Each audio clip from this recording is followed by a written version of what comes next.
A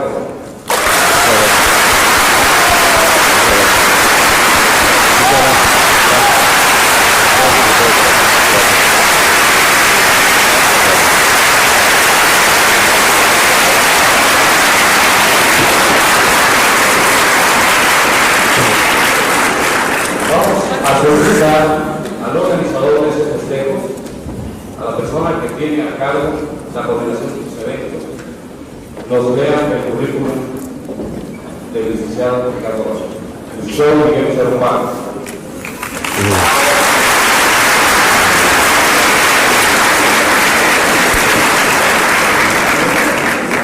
Como mencionaba el licenciado Jorge Mario Quintana, algunos países de Sudamérica acerca de la calidad de los programas que exporta Televisa a Latinoamérica y en la cual se le acusó de estar enajenando a los pueblos latinoamericanos. Quisiera saber qué piensa de eso también. Bueno, usted hablaba de un crecimiento desproporcionado. Yo ya le comentaba hoy a un periodista en la mañana cuando me hablaba de lo mismo. ¿Qué pasaría si esta fuera una empresa que no hubiera crecido nunca? Creo que la criticaríamos igual porque nos autodenigraríamos otra vez diciendo que somos muy ineficaces y muy ineficientes, que no es exactamente lo mismo. Yo creo que el crecer no es un pecado, el tener éxito comercial, como usted le llama, tampoco lo es. De crecimiento desproporcionado es relativo. Por ejemplo, en Televisa, a Televisa se le ha achacado, ahorita pues no tenemos porque ojalá fuera yo medio dueño, pero tiene un problema serio en los Estados Unidos porque son ya 287 estaciones de habla hispana en Estados Unidos a las que llegamos con nuestros programas. Hay una acusación allá en el Senado del monopolio porque ahora los pobrecitos se están quejando de que nosotros los penetramos culturalmente y no les gusta nada la idea. No se puede juzgar a todo por la parte. Usted se refiere al caso concreto de Colombia, donde se dijo que si el Chapulín Colorado enajenaba o no a los niños. Pues viera usted que ya no se acordó de la otra parte de la historia, cuando un grupo de pedagogos y analistas y psicólogos allá vieron que en realidad no era tan enajenante porque finalmente es un señor que si bien no está proponiendo la maravilla educacional para los niños, tampoco está, si se hace un análisis en rigor del contenido de sus programas, tampoco está enajenando, está proponiendo cuestiones muy simples y los chistes no dejan de ser muy blancos siempre, ¿no? Y además la presión de la gente hizo que se volviera a poner el Chapulín como resultado de la estatización de la televisión en Colombia. ¿Cómo no mencionamos que ahora los hispanoparlantes están recibiendo las noticias con todas nuestras virtudes y todos nuestros defectos?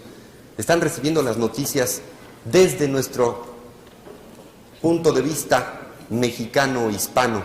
Ya no están dependiendo únicamente de las informaciones que les llegan a través de las cadenas norteamericanas. El propio Raúl Velasco, tan vilipendiado, ha hecho posible que otra vez se vean las pirámides, el ballet folclórico, el mariachi, Juan Gabriel, que es buenísimo.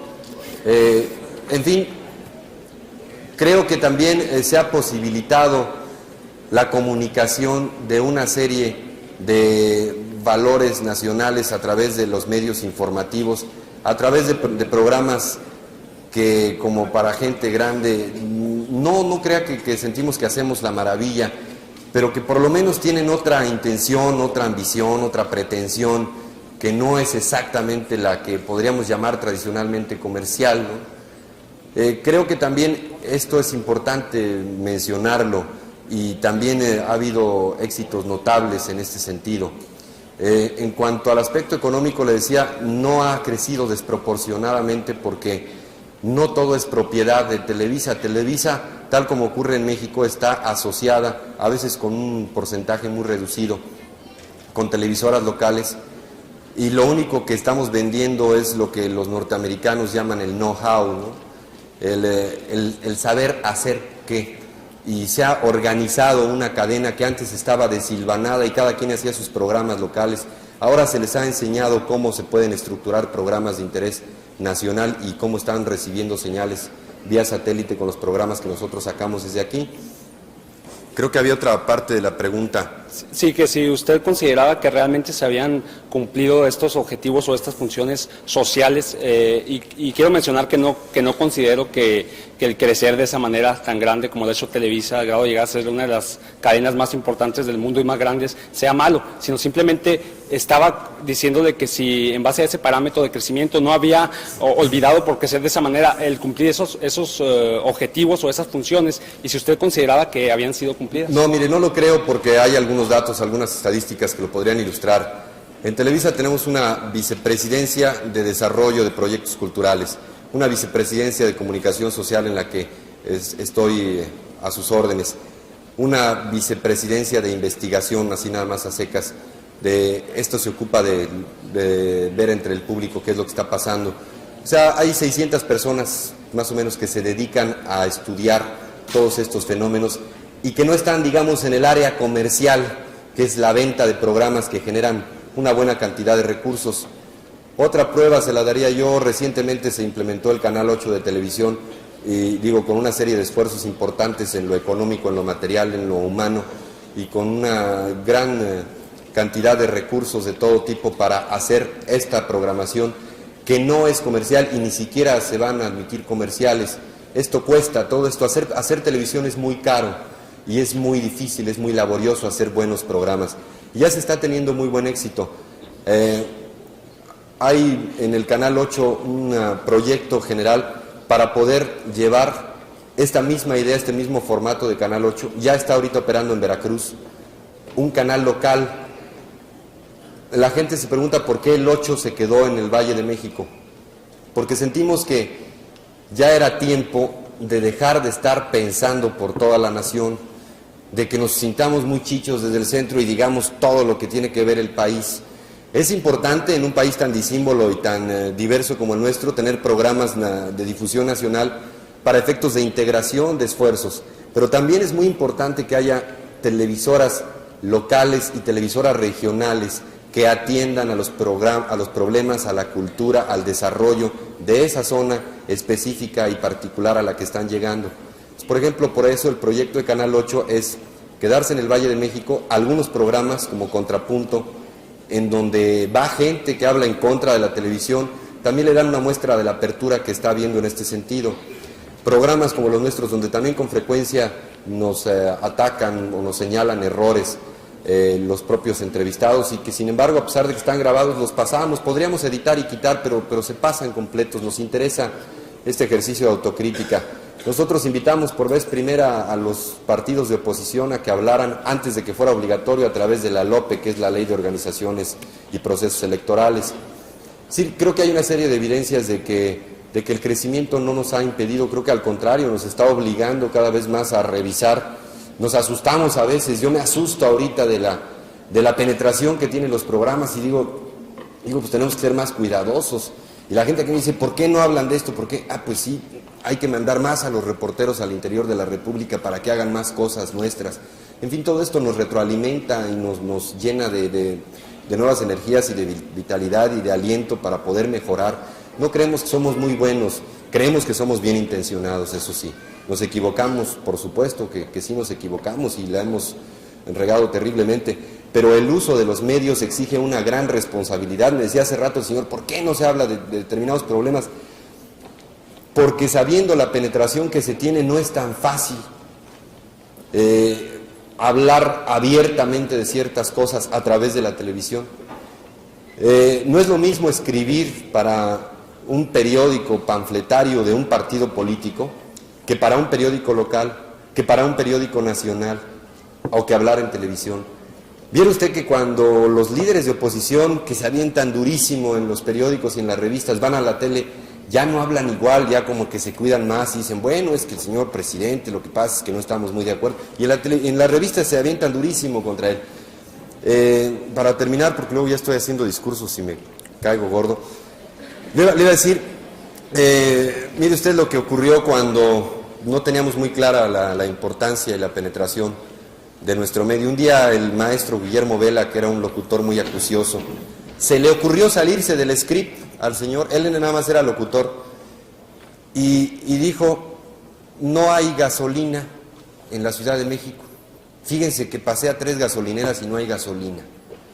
Esa noche se vaciaron las gasolineras y hubo crisis de gasolina durante las siguientes 2 semanas. Lo que pasa es que el señor, la pipa había chocado, la pipa que surtía esa zona, y en el camino de su casa a la televisora no encontró gasolina en 2 o 3 estaciones. Y el señor tranquilamente dijo, fíjense que no hay gasolina. Y la gente se salió desesperada a buscar la gasolina. Entonces tenemos que ser muy cuidadosos con lo que estamos diciendo. Si no es tan fácil en la televisión decir esto sí y esto no. Por eso decía yo que nuestra gama de posibilidades, más que nada, lo que procuramos es ofrecer opciones. En el equipo de colaboradores nuestros no todo el mundo piensa igual. Alberto Domingo está calificado como un socialista, no de membrete, sino de adheris, ¿no? De los que de verdad tienen una posición.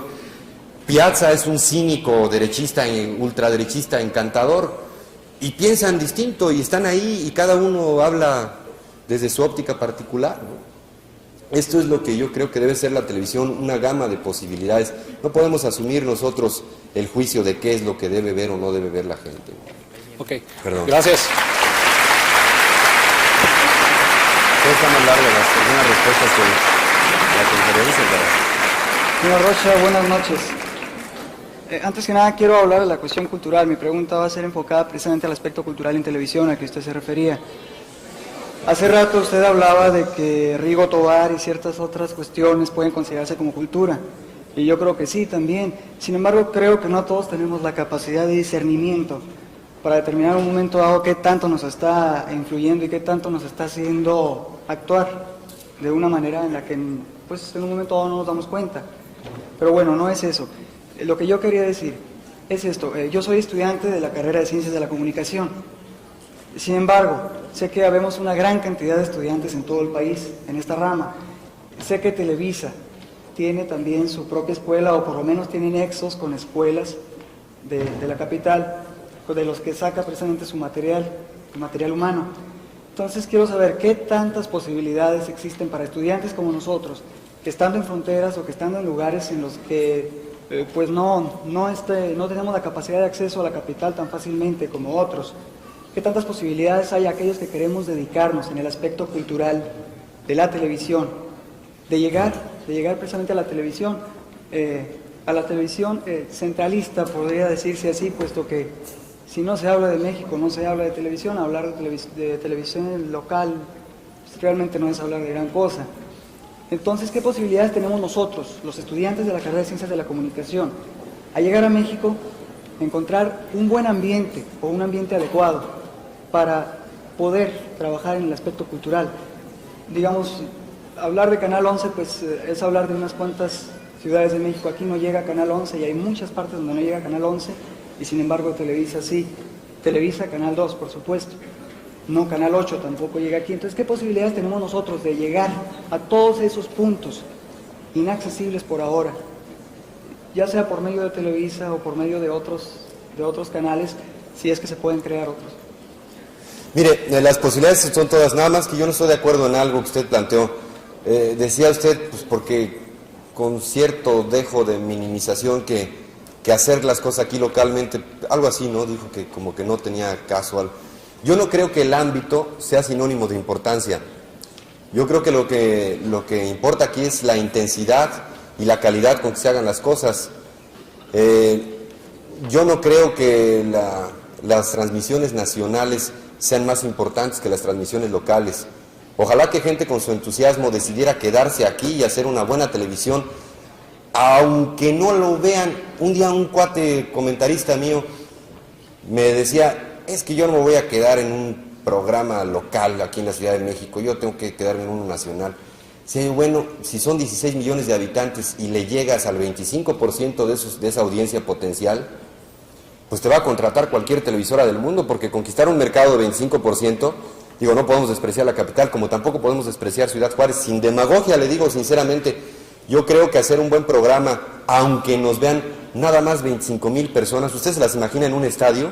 Yo ahorita estoy espantado aquí con 1,500 personas, y cuando uno se pone a pensar que le llega a millones, yo siempre tengo el modelo del Estadio Azteca, y digo, estamos llegando a 3 millones de personas, son 30 estadios llenos como este, pues es muchísima gente.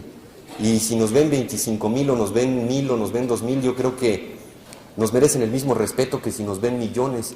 Yo no creo que sea sinónimo de importancia el ámbito a que se esté llegando. Por otra parte, le digo a usted también que muchos de nuestros colaboradores los hemos capturado malamente, nos los hemos llevado a la capital a que nos ayuden como resultado de pláticas o de conferencias. Hay varios altos ejecutivos ahora de la televisión estatal que los conocimos hace algún tiempo, que viejo me estoy poniendo ya, cuando íbamos, por ejemplo, a Veracruz, y ahí conocimos y vimos que era un muchacho muy abusado y lo jalamos a trabajar con nosotros. Yo ahora precisamente les comentaba aquí a los profesores que me invitaron que tenía la intención de invitar como colaborador a un reportero que me entrevistó hoy en la mañana y que se me hizo que es más vivo que el hambre, un señor Osorio del Diario de Juárez, muy abusado. Entonces lo quiero invitar como colaborador porque dije, yo creo que puede hacer cosas. No quisiera llevármelo para allá, sino que me hiciera cosas aquí, reportajes de la frontera y qué es lo que está pasando. Las posibilidades son ilimitadas. Yo hasta ahorita jamás le he pedido un título universitario a ninguna de las gentes que se presente. Lo que sí a ver, quédate un par de semanas y a ver cómo lo ve uno, ¿no? Pero yo no le he dicho, ¿y qué calificaciones sacaste en redacción? A ver cómo redactas y ya. Pues como yo no estudié tampoco, eso ya sería muy pretencioso de mi parte decir si estudió o no. Entonces, es cuestión de foguearse y de presentar y de tener la audacia de irse, pero ojalá que gente tan entusiasta como usted no pensara en irse, porque seguiríamos con el centralismo. Ojalá que pensara en quedarse y hacer buenas propuestas y buenos programas aquí.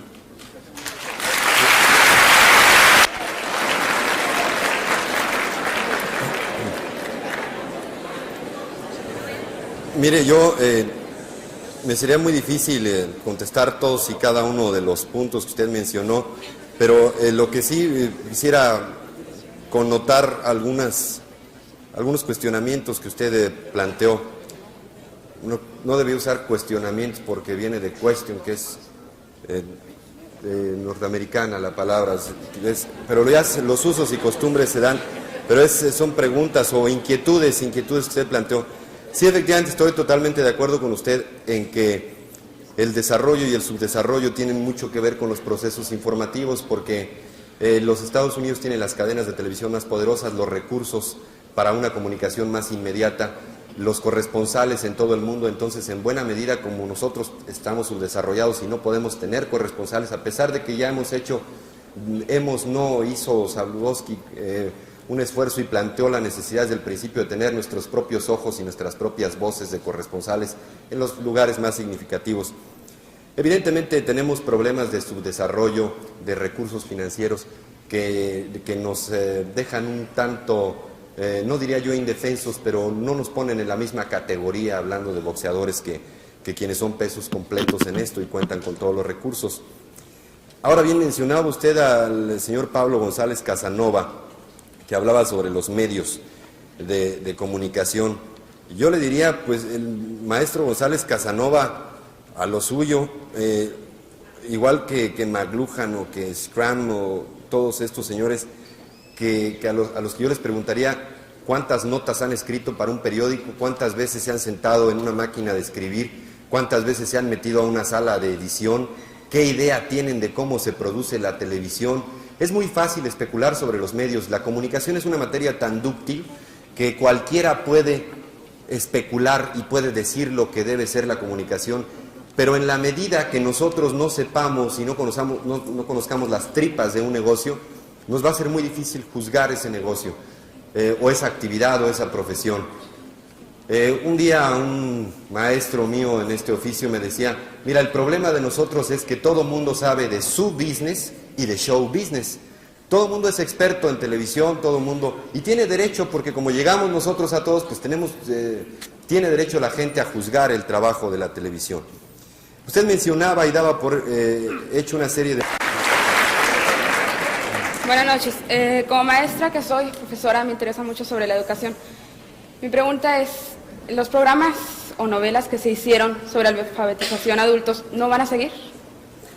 Sí, de hecho, ahorita hay los proyectos con la nueva administración de señalar varios objetivos concretos como fueron, le decía yo, esto de la educación para adultos, como fue la normalización de relaciones conyugales, que fue otra telenovela. Se me hacen bolas porque se parecían mucho los títulos, una era Ven conmigo y otra era, por aquí las tengo.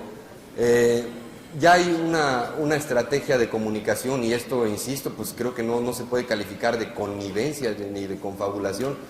El Estado de pronto tiene una demanda, nosotros tenemos una experiencia en cómo llegarle a la gente y el Estado de pronto plantea ciertas propuestas o ciertas inquietudes y nosotros estamos buscando la fórmula para llegar. Lo que ocurre, le decía yo, es que en otros intentos, no con tareas o con objetivos o propósitos específicos, no hemos sabido llegar. Yo insisto, yo no creo que la gente sea tonta, yo creo que a veces los tontos somos nosotros que no encontramos la fórmula más adecuada para llegar con cosas más atractivas para el público. Esta característica de atractividad creo que es muy importante cuando hablamos de televisión. Nosotros no podemos esperar que la gente nos vea si hacemos programas aburridos, pero en fin sería volver un poco a lo mismo que ya había yo señalado. Sí existe esta intención a través de los canales culturales y a través también de los otros programas de difusión nacional.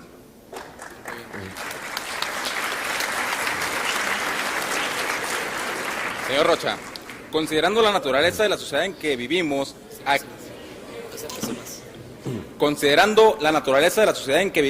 ¿a qué grado podría causar la televisión en la mentalidad de las personas estragos psicológicos por enajenación, en base a que violencia genera violencia? Mire, ya no voy a darle argumentos porque a lo mejor no me creen, nada más le voy a señalar algunas cifras, datos, hechos ya consumados. En los Estados Unidos, en la época de la Gran Depresión, no solamente estaba prohibida la venta de bebidas alcohólicas, sino además estaba prohibida la producción de bebidas alcohólicas. Jamás en la historia de los Estados Unidos se bebió tanto como en esa época. No había televisión, ni había anuncios. ¿Había televisión? Estamos hablando del 30 y tantos. No había televisión, no había anuncios. ¿Y por qué la gente bebía? Entonces, si no había anuncios que los indujesen a beber. Le voy a mencionar otro hecho también estadística. De los 10 países con mayor consumo per cápita de alcohol iba a decir per cápita por persona, pues sí, pues es per cápita. De los 10 países, 7 son socialistas. El primero es Luxemburgo, no sé por qué extraña razón, ahí es donde se bebe más. El tercer lugar. El primero es Polonia. Y alguien así muy inteligente podría señalar que no habrá una correlación entre el estado de cosas que han ocurrido en Polonia en los últimos años, con una serie de fenómenos de represión que allá también se da, porque también en San Juan hace aire, allá también son muy represivos con la clase trabajadora, los de aquel lado son pero terribles también, ¿no? El régimen socialista aplastando a una clase trabajadora. Qué casualidad que es el lugar que en los últimos años está más consumiendo alcohol, en Polonia, donde tampoco hay anuncios. Y en países socialistas es famosa la forma en que beben los rusos, que se ponen como cosacos, como dicen, ¿no? Con el vodka. ¿Qué no habrá una correlación también entre el estado de cosas? Mire, yo no creo que la gente beba porque ve anuncios o porque los lee en las revistas. La gente bebe porque tiene problemas, decía Edgar Allan Poe. Yo no estoy loco porque bebo, sino porque estoy loco, yo no estoy loco a causa de la bebida, ¿sí? Sino porque estoy loco, bebo, estoy angustiado y por esa razón busco una evasión en la bebida y murió alcohólico uno de los más grandes escritores de todos los tiempos. Por supuesto, en la literatura norteamericana para muchos el mejor y a nivel mundial uno de los grandes. Yo creo que en un momento dado, por eso decía yo que no siento que la televisión ni eduque, ni pueda educar, ni sea realmente un ente que imponga conductas a la gente. Yo creo que puede ser un catalizador, como lo son cualquier anuncio, pero yo no creo que usted beba a causa de ver anuncios. Probablemente cambie de marca y busque Johnny Walker, porque está muy cuero la señora que sale ahí, pero usted va a beber de cualquier modo, probablemente cambiará el género, pero no creo que sea esa la causa. Un ejemplo más reciente, en los Estados Unidos, están ya prohibidas, está prohibido los anuncios en televisión tanto de bebidas alcohólicas como de tabacos. ¿Qué fue lo que ocurrió? Que pues todo el esfuerzo publicitario se fue a las revistas y no ha disminuido ni ha aumentado los índices naturales de crecimiento de consumo de bebidas alcohólicas y de tabaco tampoco. En todos los cigarrillos se obligó a poner este producto, según el Surgeon, ¿cómo se dice? Lo de salubridad de allá, es nocivo para la salud y la gente sigue fumando. Y si le ponen es mortal, igual va a seguir fumando, ¿no? Entonces creo que los efectos de la publicidad a veces se exageran un poco y ahí hay evidencias muy claras. Yo no creo que en México los campesinos chiapanecos beban porque oyen anuncios en el radio, porque además ni entienden el idioma muchos de ellos. Beben porque hay injusticia social, beben porque el cacique se violó a la hija y nadie lo castigó. Beben por todas esas razones, no porque vean los anuncios. Bueno.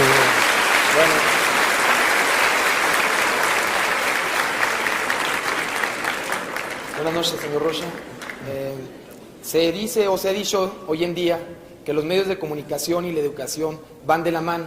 Desde su punto de vista, me gustaría saber de qué manera positiva no influye, intervienen los medios de información dentro de la educación del niño. ¿Del niño? Del niño. Del niño concretamente. Mire, pasa un poco como con los adultos. A veces creo que nos quejamos de la televisión en materia de niños porque los adultos que hemos abandonado esa maravillosa edad, la única en la que éramos totalmente buenos, ahora creemos que sabemos exactamente lo que quieren ver nuestros niños y lo que no deben de ver. Yo pienso que en este caso también sería muy difícil, sería dictatorial el decir qué tipo de programas deben ver o no los niños. Yo creo que lo que debemos establecer con nuestros hijos es un diálogo permanente para que tengan las diferentes opciones de cultura que pueda haber. Yo no creo que pueda haber ningún juez que determine qué tipos de programas son exactamente buenos para los niños y qué tipo de programas no lo son. Ahora resulta que se está dando un fenómeno muy interesante, donde los propios niños están participando en la planificación, no solamente de sus programas de entretenimiento, sino aún de los programas educativos. Ahora, con todo este advenimiento de las computadoras, resulta que los niños están ya haciendo programas no solamente de computación y de juegos electrónicos, sino ya también programas de educación. Ellos mismos están planeando. Y el columnista más leído ahorita en los Estados Unidos es un niño que tiene 9 años, cuya columna se publica en 600 y tantos periódicos norteamericanos, que da sus puntos de vista sobre política y sobre esto, y básicamente habla de computadoras. Es un genio el niño de la computación. Yo mismo me cuestionaba, porque tengo 3 varones, 3 hijos, ¿qué tanto daño les hacía ver Ultraman y el Hombre Araña y todas esas cosas y las series del espacio? Y el otro día, bueno, no me voy a poner sentimental, pero uno de mis hijos me decía, fui a visitarlos y me decía, hablaba yo de que para mí en mi estructura mental no cabían los relojes estos donde se aparecen y se desaparecen los números los relojes de cuarzo. Y el niño me decía, es que esa base de circuitos y de componentes, obviamente no sabe de qué está hablando, pero ya en su esquema cerebral acepta lo que yo ya no puedo aceptar porque mi educación es otra. Y casualmente leía yo hace poco un artículo de una revista norteamericana que se dedica mucho a estas cuestiones, se llama Omni, bastante buena, que es el mismo editor de Penthouse, por cierto. Todo el mundo tiene sus dos lados, ¿no? Este editor decía un artículo, una gente muy seria, que probablemente estos programas tan vilipendiados están contribuyendo a que los niños tengan ya una estructura cerebral adecuada para todo este advenimiento tecnológico que ya tenemos enfrente. Es decir, ¿qué pasaría si nuestros niños siguieran en cri-cri, si se hubieran quedado instalados en el cri-cri que de nuestros papás o de nosotros todavía en la infancia, ¿no? Y todo es muy subjetivo. Yo, por ejemplo, con el respeto que me merece el señor, no estoy de acuerdo en homenajear tanto a Cricri, ahora se va a hacer un gran homenaje nacional. Para mí era mucho más negativo que muchas series de televisión. Si nos ponemos ya a analizar las letras de Cricri, desde mi punto de vista, todas son negativas para los niños, porque todas son tristes, todas son dramáticas, todas son terribles. La que usted me ponga, dígame una canción de Cricri y es terrible para mí. La pobre muñeca fea que lloraba por los rincones, qué barbaridad. Es una canción terrible. No, sí, estoy hablando en serio. Si ustedes analizan los argumentos, pues son... el rey de chocolate le cayó y fue una tragedia y le cayó encima el bombón, no sé qué, y lo deshizo, ¿no? Y son los llantos y son todas esas cosas que desde mi personal punto de vista ofrecen mensajes bastante negativos para los niños. A los papás les gustaban, bueno, y cuando me puse a estudiar la historia de Cricri, resulta que fue un señor que empezó a escribir telenovelas trágicas, radionovelas, perdón, y luego no la pegó ahí, y un día se ocurrió escribir una canción infantil, yo creo que algo se le quedó de drama, y la hizo sensacionalmente y por ahí se siguió. Todo es muy subjetivo. Buenas noches, señor Rocha.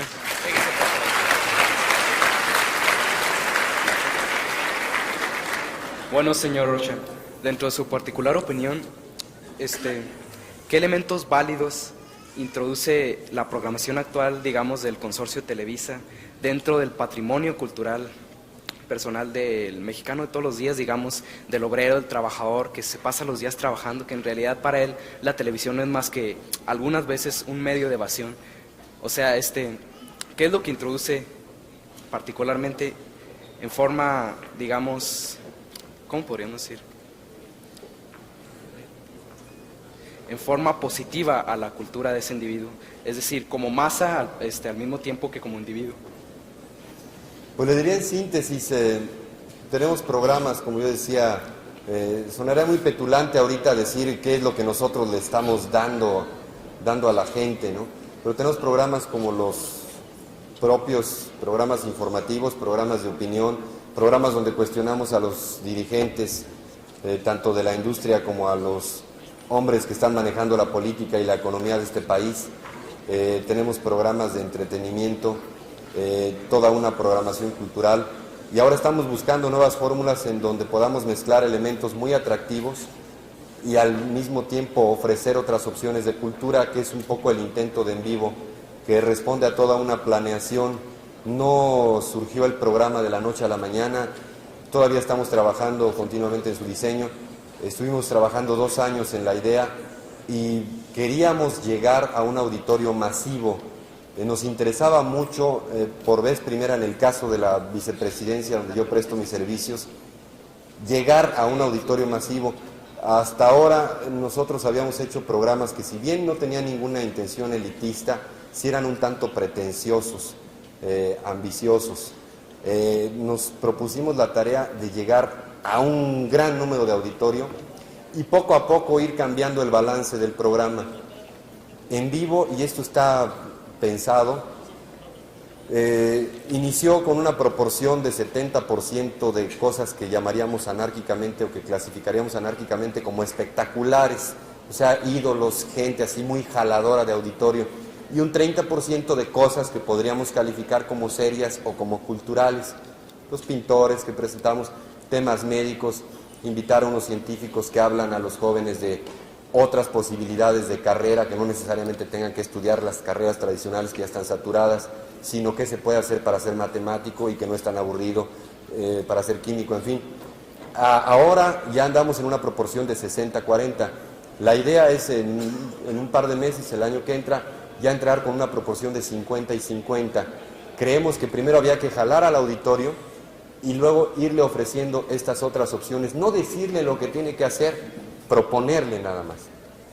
Bien, como ustedes comprenderán, Ricardo se tiene que retirar, él tiene que participar en un evento a las 9 de la noche. Voy a dar acceso a una última pregunta, suplicando me disculpe toda la gente que quería acercarse a este micrófono. Creo que nos podríamos pasar